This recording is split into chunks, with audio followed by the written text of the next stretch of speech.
Everyone, my name is Eric Hopkins, aka Joe, and welcome back to the Dragon's Den. I'm sorry for the AEW recap coming a day late, but I wanted to take some time and celebrate the 4th of July here in America, of course. So without any further ado, let's get into this week's AEW recap, which we'll be starting off today with the Forbidden Door recap. I didn't get a chance to go through the entire pay-per-view. I won't be going through the entire pay-per-view in depth here, but it seems like on my weekly recap shows, I want to at least hit on the pay-per-views that happen on the weekend that I sometimes don't have time to review. So if I get a chance, I'll review them. But if not, I'll definitely cover the highs and the lows on the weekly recap shows. So definitely keep an eye out for that. But yeah, I thought the show was really pretty decent top to bottom. I thought it had some great wrestling. Well, we have here like 14 matches or something to that effect. It is a bit long, but as I've always said, AEW tries to do their best to give you the most bang for their buck because AEW obviously is still charging you $50 a pay-per-view. And WWE, you could watch a pay-per-view on Peacock for like $10 or something like that. So WWE doesn't have to give you as much bang for your dollar, but AEW still tries to do that, especially while they're still having to do the pay-per-view model. Hopefully, one day soon they'll get a deal done with Warner Brothers Discovery or somebody, so they can actually maybe get a streaming service deal as well. Maybe their pay-per-views will be put on there, and we won't have to be paying out all this money for the pay-per-views every single month because it does get kind of expensive in today's economy for sure. But all things considered, I thought top to bottom some really good matches. I'll go over some of the few moments here, but before I do that, I want to discuss the crowd size for AEW Forbidden Door. Obviously, over 10,000 plus people. Yes, I know SmackDown pulled 17,000 people for SmackDown at Madison Square Garden this week. Calm down, all you WWE fans out there. I love that both companies are being successful right now. AEW has, the reason why I'm bringing it up here is because AEW has actually struggled a bit when it comes to their, especially their weekly television on Dynamite and Rampage and Collision a little bit with their attendance a little bit as of late and their ratings as well. So I'm hoping with some of the stuff that they've set up here over the last week, it'll actually continue to have great shows and great sellouts, hopefully like it did here for Forbidden Door. 10,000 plus is really good for AEW, especially for a pay-per-view that's not all in. So this is actually really good to see, and I'm glad to see it all the way top to bottom. I can't wait to see more. And like I said, hopefully some of the storylines they set up will actually make that continue. At Forbidden Door, we had Zack Sabre Jr. defeat Orange Cassidy. I thought this was a really outstanding finish with Orange Cassidy trying to go for the mousetrap, but Zack Sabre Jr. reversed it into whatever this submission was, where he completely tied him up like a pretzel here. I thought it was absolutely outstanding. There was no way that Orange Cassidy was going to get out of this, so this was a very fun match between the two. I definitely enjoyed the finish for sure. Didn't see Orange Cassidy on Dynamite this week. I'm sure we'll see him again probably on Collision or Dynamite next week. But yeah, Orange Cassidy's going through some rough times right now with everything with Trent and obviously Chuck Taylor had to retire, and of course Chris Statlander turned on him, all this sort of stuff. So this is kind of just continues Orange Cassidy's downfall here a little bit. I'm sure he maybe get a little bit more of an edge about him. Obviously he's been wearing the black t-shirts and stuff, so maybe see more of that. So definitely looking forward to see where they take an Orange Cassidy after this, but definitely could probably be building him back up here before too much longer as well. Maybe we'll see him get into that TNT title hunt or something to that effect. We'll see what they end up doing with him. At Forbidden Door, we also had Mina Shirakawa versus Toni Storm. Timeless Toni Storm for her AEW Women's World Championship. Timeless Toni Storm ended up defeating Mina Shirakawa, and after the match, I guess all things are good now because Mariah May is obviously kind of stuck in between the two, but apparently they're all just good friends now. And actually, they're posing for pictures, they're doing interviews together, they're dancing at the post show media scrum and things like that. So, yeah, I mean, like I said, I thought they had a fun match. Mina Shirakawa is definitely a lot of fun to watch, and I think Toni Storm is always great in the ring as usual. But as I've said before, and obviously, if you can't tell where this is going, this is definitely going to be leading to Toni Storm versus her protege Mariah May at AEW All In August, their biggest show of the year, their WrestleMania, as it were.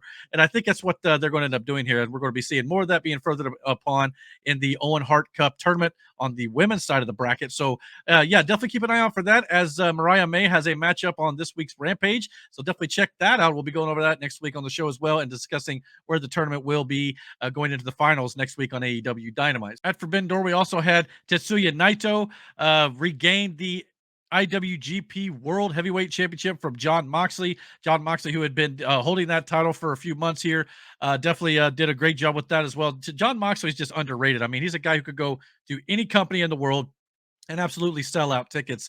I mean, the man's outstanding. He's one of the best professional wrestlers in the world. But it was time, in my opinion, I think, for Naito or Naito, however you say his name, to take the belt back to New Japan. So I think it makes a lot of sense here. It'll free up Jon Moxley to get into some other feuds as well, which I'm looking forward to potentially the Okada feud. That could be a lot of fun. So we'll see if that ends up being a thing at all. We'll have to see where they plan to take Jon Moxley. But happy for Naito here. Good to see him regaining the IWGP World Heavyweight Championship. At Forbidden Door, we also got Jack Perry, no longer Jungle Boy, the scapegoat, officially climbed the ladder and won the TNT Championship over the other five competitors, including Konosuke Takeshita, who I was kind of maybe pulling for a little bit. But in storyline, this makes the most sense, in my opinion. Jack Perry, obviously, with the Elite, they're going to be belt collecting a little bit here as the Young Bucks have the AEW World Tag Team Champions. The championship belts, and we also got Kazuchika Okada with the Continental Championship, as well as now Jack Perry with the TNT title. And as we found out last week, that the Young Bucks were going to insert a wild card into the Owen Cup tournament to face Jeff Jarrett. We're going to talk about that just a little bit, who that is, and whether that's going to tie into some of the stuff that the Elite wants to do as well. But yeah, as of this case, a fun ladder match, top to bottom. The Jack Perry ends up with the TNT Championship. We'll see if maybe Adam Cole can come back and dethrone Jack Perry. I'm sure he'll be gunning for his TNT Championship that he technically never lost whenever he does return. So we'll see how that goes in the future. But for now, this is Jack Perry's world, and we're just living in it. At Forbidden Door, we also saw Stephanie Vacour defend her New Japan Strong Women's Championship against Mercedes Moné, which I thought was a fun match. That Stephanie Vacour definitely looked great. I'd love to see her more in AEW going forward. Hopefully, we'll get to see her, and it won't be the last time we see her. But as expected, Mercedes Moné won the title that she was supposed to win last year before she got injured in a match with Willow Nightingale. So now Mercedes Moné officially has the New Japan Strong Women's World Championship as well as the TBS Championship that she already had. So yes, the world is Mercedes Moné's right now, and of course, I love what they did with this after the fact. I was waiting and waiting and waiting for the return of Britt Baker, and we finally got it here at Forbidden Door. They had a bit of a stare down as Britt Baker was on the stage and Mercedes Moné was celebrating in the ring. Mercedes kind of felt that Britt Baker was kind of stealing her thunder a little bit there. She wasn't really wrong in that regards, but we get a little bit more of that on Dynamite. We'll get into it in just a few minutes. But yes, it was definitely good to see the good doctor back here, looking healthy, looking strong. Looked like she's lost a little bit of weight too. I'm not going to lie, she looked really good here. So I'm just saying, I'm just can't wait to see where this feud goes with Mercedes Moné and Britt Baker. This could be one of the best women's feuds that AEW has put on, and I can't wait to see where they take this potentially at AEW All In. And of course, the main event of Forbidden Door saw Swerve Strickland defend his AEW World Championship against Will Ospreay, the aerial assassin. So a lot of people, myself included, thought that Will Ospreay challenging Swerve Strickland for his AEW World Championship was a little bit premature. But at the same time, it makes a lot of sense when you know the fact that Will Ospreay was his idea to actually do this match because he wanted to eliminate the talking point of Swerve Strickland being a placeholder for him until All In and Wembley. So yeah, I mean, this makes a lot of sense for me. The Will Ospreay was willing to do the job here to the World Heavyweight Champion, and it shows the other talents that just because you lose to the World Champion does not mean they're burying you or anything like that. It's perfectly okay to take a loss, and you could do so and look strong in the way you end up doing it here. Of course, with having Don Callis and the whole Don Callis family storyline with Will Ospreay as well definitely helped as Don Callis come out with a screwdriver and wanted Will Ospreay to use it against Swerve Strickland. And of course, Will Ospreay didn't want to use it, being the upstanding guy that he is now. And of course, Swerve Strickland took advantage of that. We saw a little bit of an echo of that on AEW Dynamite's main event this week, which we'll get into in just a little bit, where the Forbidden Door main event and the AEW Dynamite main event kind of mirrored one another just a little bit in different aspects. So I thought that was really cool too. That was very good storytelling, in my opinion. But this was a hard fought match between both guys. It definitely sold the pay per view, in my opinion. I would love to see these two guys wrestle again at some point. And I guarantee that is going to happen one of these days. But really cool moment at the end of the match with Swerve Strickland kind of went up to Will Ospreay and, kind of gave him his respect and things like that. So I thought that was really cool to see. A very fun, heartwarming moment to end the night. Also putting Swerve Strickland over as the babyface still as well. Obviously, because he had that heel run about last year. So and he's definitely got that edge to him as a babyface, which makes him more fun to watch. But at the same time, it's just good to see him showing the proper respect to Will Ospreay after a hard fought victory. So after a great Forbidden Door, we obviously had AEW Dynamite this week. Beach Break, I ain't gonna lie, I thought this was the best Dynamite that they've done in a long time. Everything just kind of hit for me in this episode. All the story beats, they were telling really good stories, as well as all the stuff that they were doing emotionally and the surprises, plus the twists and things like that. I just thought it was a good show, top to bottom. Definitely a probably top 5 of the year, in my opinion. So yeah, let's definitely start getting into that here. And again, we had a pretty good attendance for the show. I think it was upwards of 5,000 people, and sometimes AEW Dynamite doesn't get that as well. So I want to give them credit where credit is due there. Good to see, like I said, hopefully we can get to a point where all those shows, especially during the week, are a little bit better. And of course, this is Chicago, the Windy City here. Surprisingly, no major CM Punk chance for the show. I thought for sure the crowd would be all over AEW, especially when it comes to the Elite when they came out, but that didn't really happen. There's maybe a few slight CM Punk chants, but nothing major. So definitely a great respect from the Chicago crowd here and just wanting to come in and see a really good show. So I was happy that they treated the show with respect and didn't try to hijack it with some of their CM Punk chant hygiene. So kudos to Chicago there. Obviously, the show started off with Daniel Garcia being interviewed by Renee Paquette when MJF walked up and said that he would love to be in Daniel Garcia's corner tonight. So Daddy Magic was there as well, gave his blessing. So Daniel Garcia agreed to let MJF stay in his corner as MJF has been a babyface since he's come back, even though he cut that promo on his return talking about how no more Mr. Nice Guy and just back to hate, hate, hate.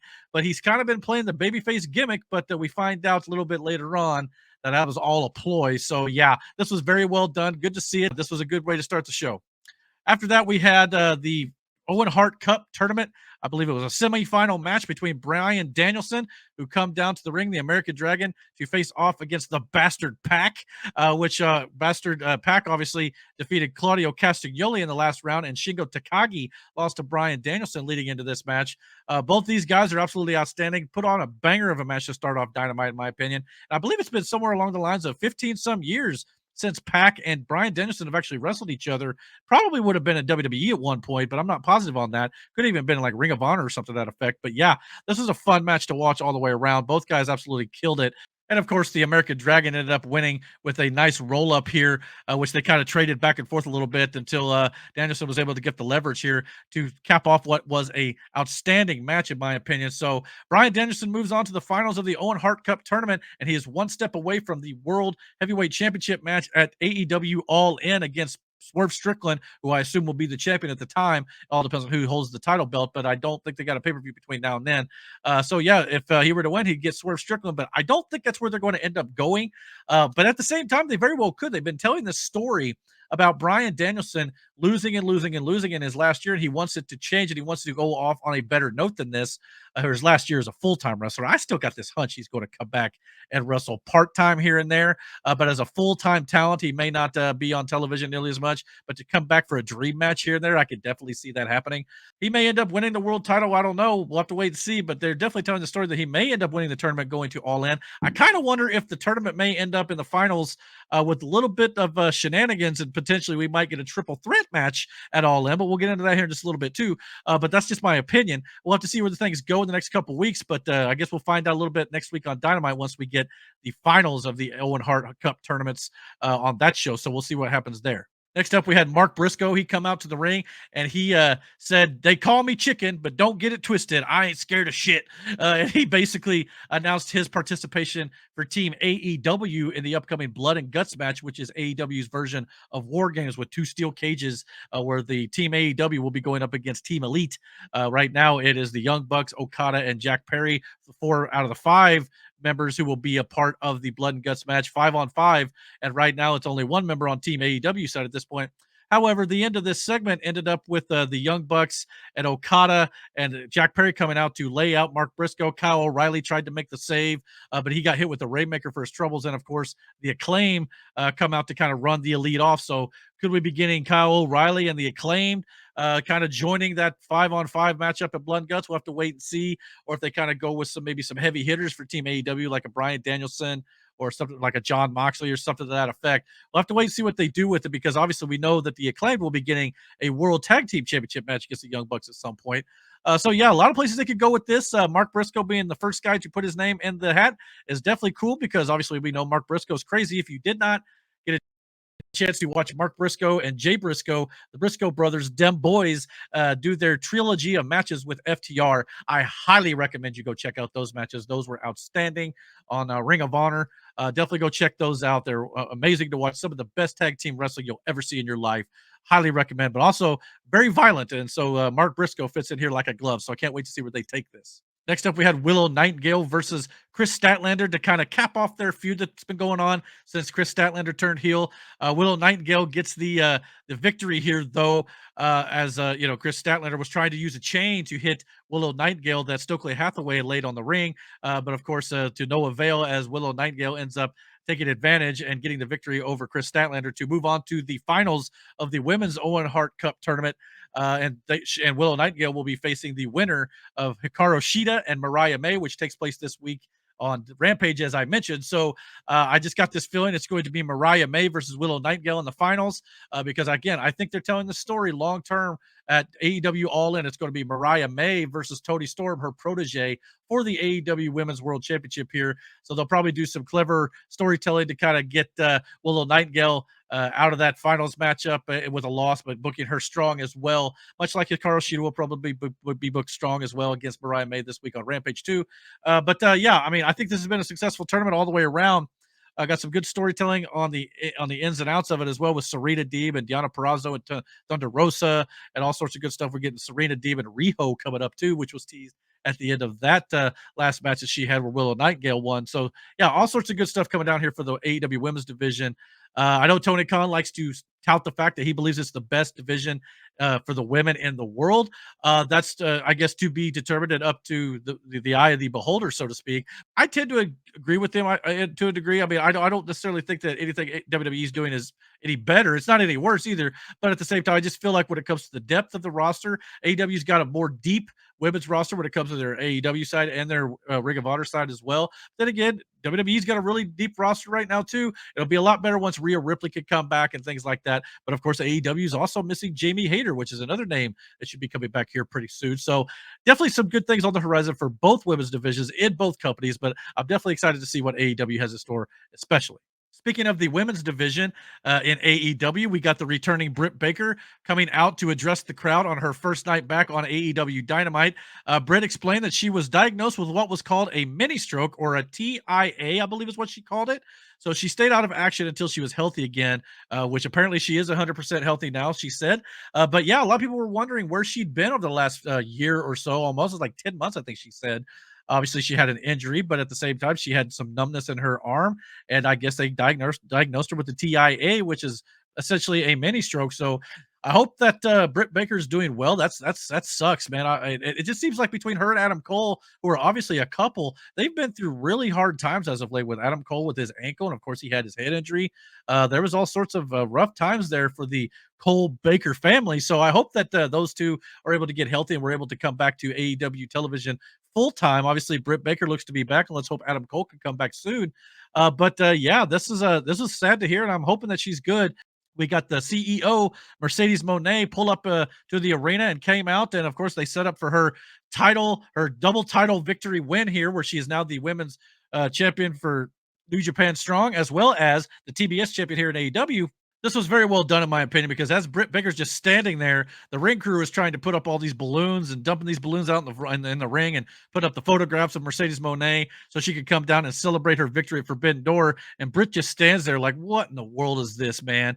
So it was very cool to see. And of course, we got some verbal exchange back and forth here between Mercedes Moné and Britt Baker. And Mercedes even pie-faced Britt Baker at one point. Britt Baker said at the last All In she was wrestling, and Mercedes Moné was a broken bitch, laid up in the stands just watching the match. And of course, Mercedes said, "I'm not broke. I'm always rich, bitch." And so they were definitely throwing the B word back and forth at each other a lot. And of course, Mercedes Moné said, "Get to the back of the line, bitch." And and Britt Baker goes, "Bitch, what line?" And so this is a great exchange between these two ladies here. This is probably some of the best women's promo work I've seen in a long time. Mercedes Moné is just a much better heel, in my opinion. I mean, don't get me wrong, I like her as a baby face too. She's not bad in that regard. She just plays a bigger bitch better than anybody I can think of. I apologize for my swearing, but that is basically the word they were using here. I'm sure Okada wanted a little bit of copyrights for that, wanted a little bit of payment for using his signature word. But yeah, so this was great. Like I said, in my opinion, some of the best stuff that they've done on AEW television between the promo work between two women to set up a big money match coming up at AEW All In. Most likely, they've not actually said where yet. They would be crazy not to do this here, especially since Britt Baker did say "you, me, all in." So yeah, it looks like that's what's going to happen, and hopefully, Britt will be ready to go, as Mercedes also coming off an injury as well. She's had a few matches back now. She's looked pretty solid. I think it just takes a little bit of time to kind of get back into the flow of things. And we'll see if Britt Baker has some matches leading up to that.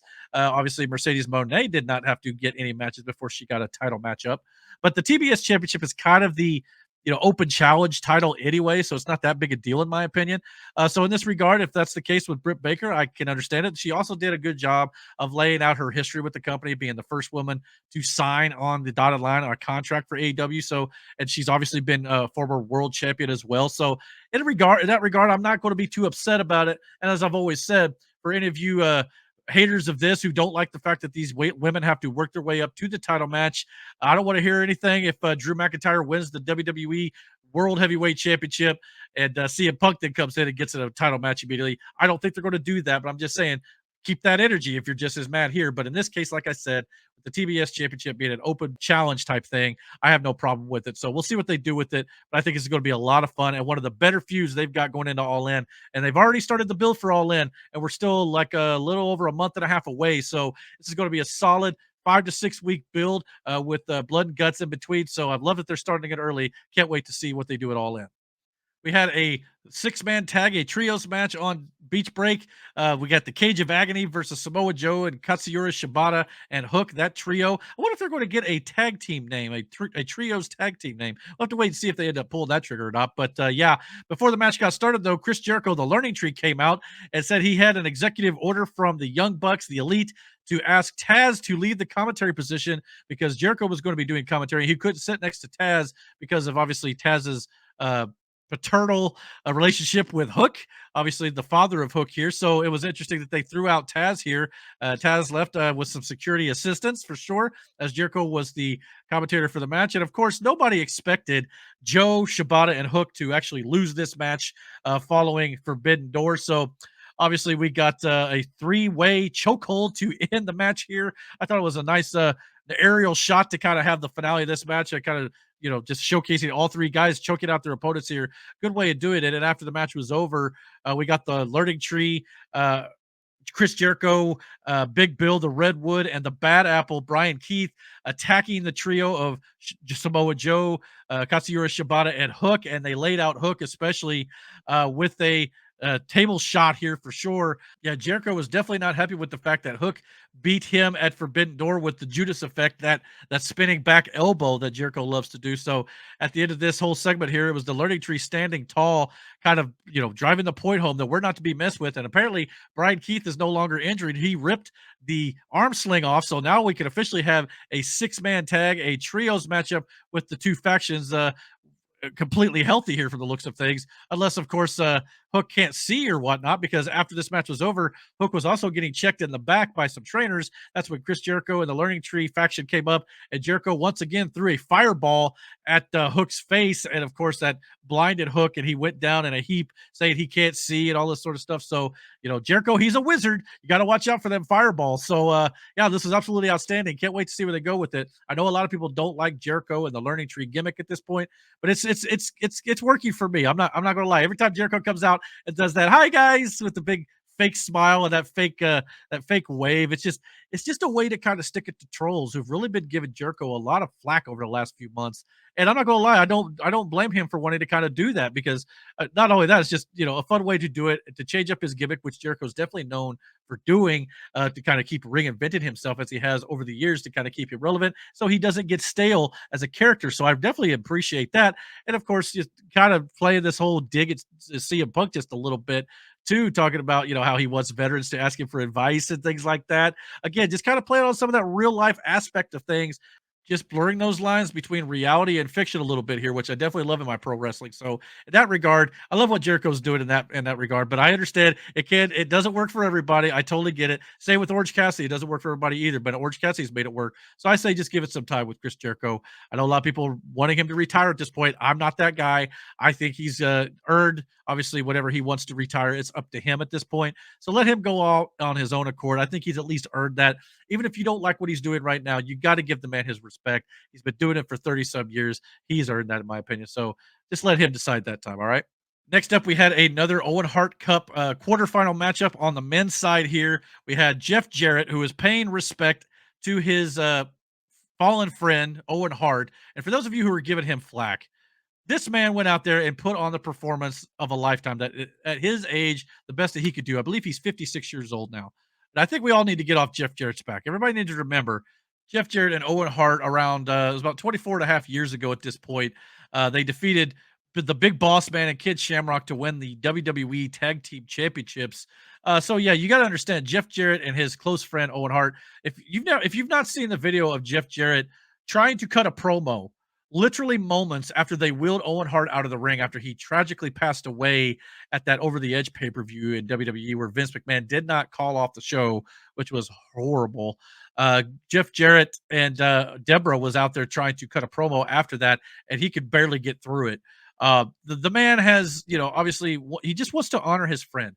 I mean, I understand a lot of people don't want to see Jeff Jarrett on their television. I get it. He's an older talent, but at the same time, he's kind of like Jericho, in my opinion, to a degree. Maybe not to the same level as Jericho, but at the same time, he's a man who's been in the business for so long. He's contributed to this business for so long. The man just wanted to go out there and honor his friend Owen Hart, who tragically passed away. And I'm sure it still eats at Jeff Jarrett at this point. And everybody online was just crapping all over him. But we all knew, all smart wrestling fans knew that Jeff Jarrett was not going to win this tournament. Okay. It was just one of those things he was going to participate in to honor his fallen friend. And I'm glad he got a chance to do it. I'm glad Tony Khan didn't listen to the critics on this point and actually let him do this for himself as well as for the Hart family and Owen Hart's memory. So I think that's just great. So I'm glad he was able to do this for sure. Jarrett was waiting for his opponent to come down to the ring when Adam Hangman Page made his long-awaited return. He's been out since March of this year, and he come out with a new, more heel version of his entrance music here for sure. And of course, he's played a little bit more of a psychotic Hangman Page after the feud with Swerve Strickland. And of course, during this match, of course, Jeff Jarrett put up a valiant effort, a valiant fight against a man who's a former AEW World Heavyweight Champion here.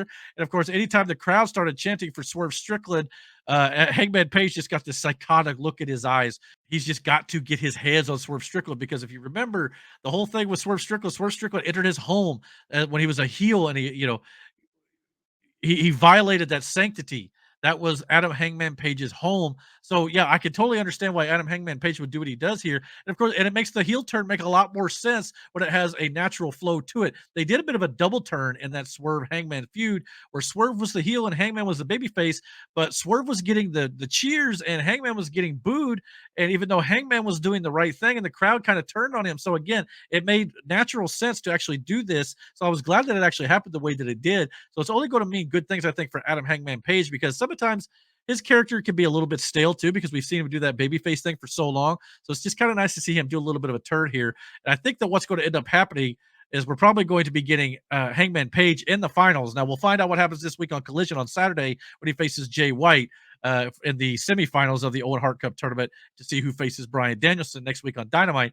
But afterwards, we got Hangman being approached by the Young Bucks. The Young Bucks obviously is like, hey, man, we put you in the wild card. Now we scratched your back, you scratch ours, and be in the blood and guts match, be our fifth member against Team AEW. And of course, Adam Hangman Page was not having anything of this. He said, I'm nobody's puppet. You don't control me anymore. So again, it doesn't look like that everything's all copacetic with the Elite here. Obviously, the Elite did suspend him from the Elite and things like that. So yeah, we'll have to see where this goes. Kind of be interesting to see where this all goes to once Kenny Omega returns.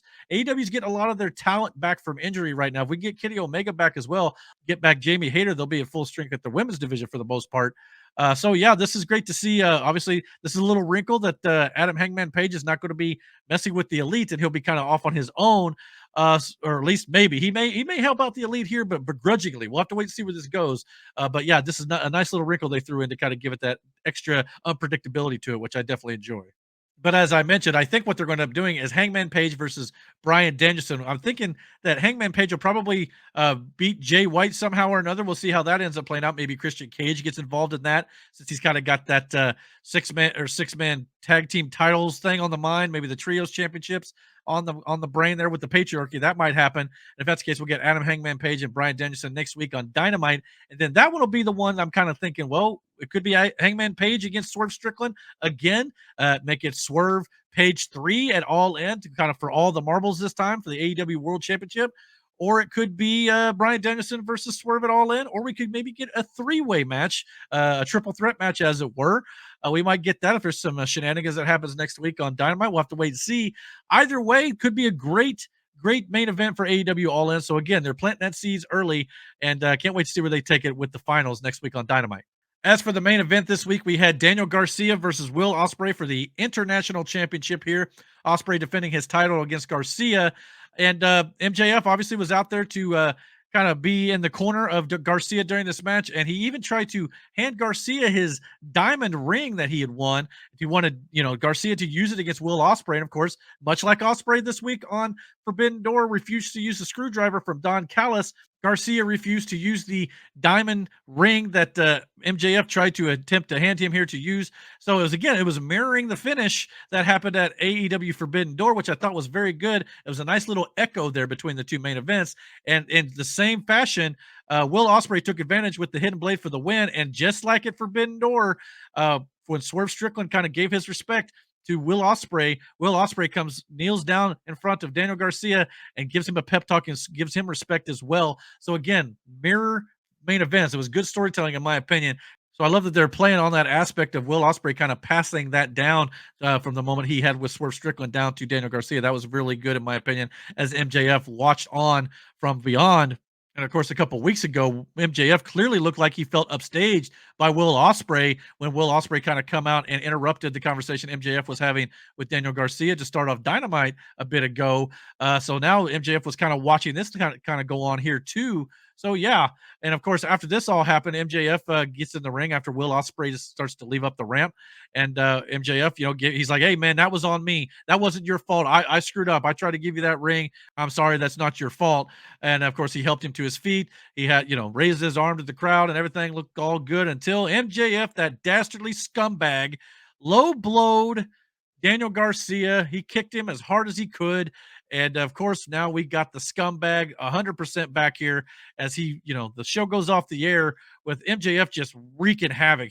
Matt Menard come out to try to help Daniel Garcia. He got nailed with the diamond ring.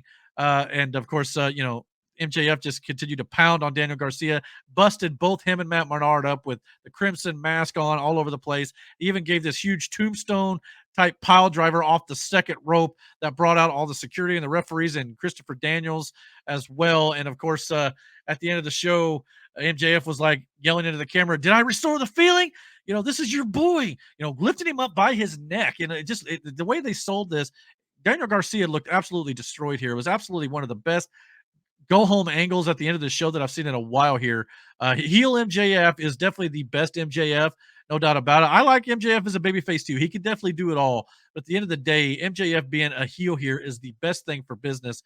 And of course, Will Ospreay came out finally after what seemed like a few minutes here of being completely destroyed. Will Ospreay came out to run off MJF, and MJF took off through the crowd as the doctors and medical staff put Daniel Garcia on a stretcher and a backboard and wheeled him to the back and put him in an ambulance where Matt Menard left with him to go to the hospital. So once again, we're setting up Will Ospreay versus MJF, no doubt about it, and definitely Daniel Garcia versus MJF whenever he's able to come back. Of course, a lot of people thought that this meant that Daniel Garcia was going to be leaving. Absolutely not. He's not leaving the company, in my opinion. I think he's obviously re-signed. They've been giving him this mega push, and this is only going to push him even further. Whenever if he takes some time off and then comes back, he's going to get an uber babyface reaction, especially when he attacks MJF. So this is only going to build Daniel Garcia's stardom and his superstar power here even further. So this is how you build new stars. You got to, give him that sympathy a little bit and get that empathy from the crowd.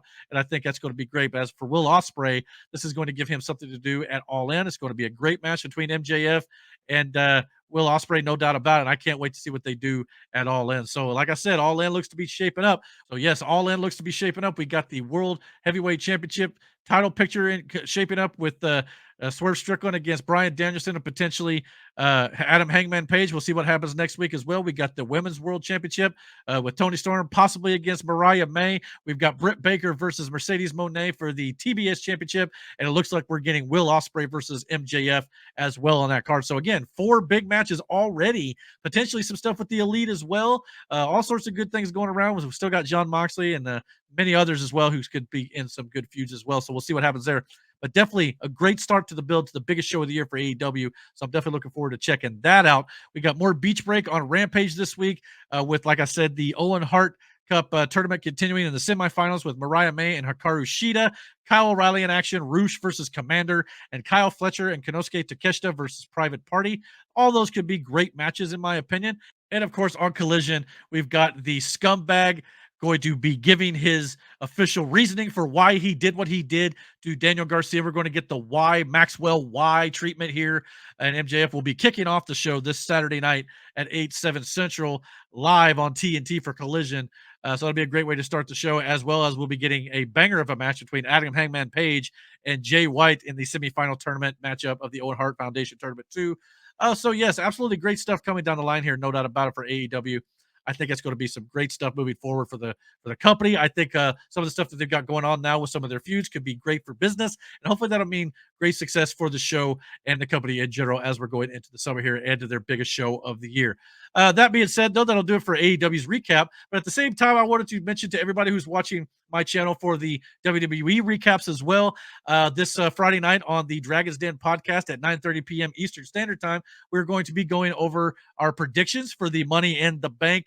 But as of next week's WWE recap and AEW recap, will probably won't hit till at least Thursday. It could be Friday for both those shows because I am going out of town. A kind of a continuation of the for July 4th holiday weekend here. I'm going to be camping with my family for a few days next week. I won't be back till Wednesday night. So if I don't get a chance to do my wrestling recaps on Wednesday night after Dynamite leading into Thursday morning, they'll definitely be coming at you on Friday morning. So I apologize for the delay next week, but time to spend some time with some family for the overdue holiday as well. So I hope you guys have a great 4th of July. I hope you guys had a great holiday as well as a great weekend coming up. And I hope you guys will check out the podcast this weekend as we'll be going over the Money in the Bank predictions, as I said, as well as many other things going on in the world of movies and politics and pro wrestling and all that good jazz. But with that being said, I'm going to get out of here, guys. Thank you very much for watching the recap this week. And until my next week's recap, everybody, comment below and don't forget to hit that like and subscribe button. And until my next video, guys, take care and God bless.